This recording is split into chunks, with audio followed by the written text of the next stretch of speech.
wish you could use a remote and just do gardening sometimes because you're so busy? You love eating from the garden, but you just don't have the time. Well, let me share with you a couple of tricks that I think are very valuable in understanding how you can create a garden that allows you to be lazy. So instead of the remote, we have another thing that we can actually use, and that is permaculture. Permaculture has a set of principles that help you plan and organize your garden so that you, over time, can be lazy. It may take a little bit of planning to start with, but ultimately, the longer you're with your garden, the better it becomes, the easier it becomes.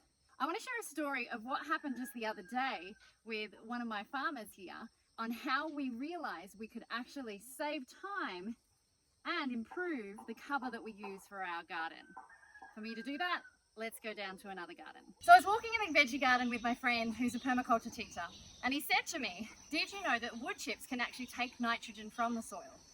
And I was like, oh, okay, yes. For annuals, around trees and bushes, the roots are deeper and the nitrogen actually increases. But for the surface level annuals, like your herbs and your lettuce and things like that, where the roots don't go too deep, it actually is going to start taking the nitrogen. So I did a little bit of research and I could see how that was. But although this sounded like a problem, as I had just got lots of wood chips and I'd been putting it on the veggie garden, I realized we actually had a very good solution that would reduce the amount of energy from bringing in resources outside the garden when we had a solution here all along. And that solution is just over there. So there's a couple of principles of permaculture. One is about utilizing the margins, or value the margins, use the edges. There's so many things you can use in the edges. Now, I originally had put this vetiver grass on the slope because its roots grow up to 3 meters long and can help hold the garden in place. What I hadn't realized straight away, but what we started doing, was as the grass got longer, we would just snip and bring it and cover it. And what we found was it was turning out to be such a beautiful cover for the garden, and it wasn't stealing nitrogen, that this was a perfect solution for here. But I hadn't thought about it up at the veggie gardens. And I thought, how can we do something similar with the veggie gardens at the top so that we don't have to bring in wood chips, taking stuff from outside, we're using local resources, honey bear, and also valuing the margins. So these are a couple of the principles. So I was having a discussion with Kakwewin, with one of my guys that works here, and I said to him, how can we utilize this, changing the wood chips, not needing to bring wood chips outside, becoming lazy, so that the mulch is already right there in the garden ready to go. So come and check out what we did.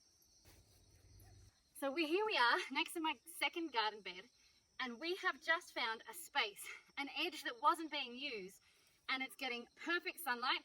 Vetiver grass does need a lot of sunlight, but we now have this row that equals the same length of this garden bed that will now grow the mulch for it. So what will happen is, as this grows, we'll cut it and drop it just next to where it's growing. Hardly any energy is used. You want to become as lazy as you possibly can, and that's one of the goals of permaculture, is just to replant, like plan ahead, so that you can become a lazy gardener. We still have a few things to think about. How fast does this grow?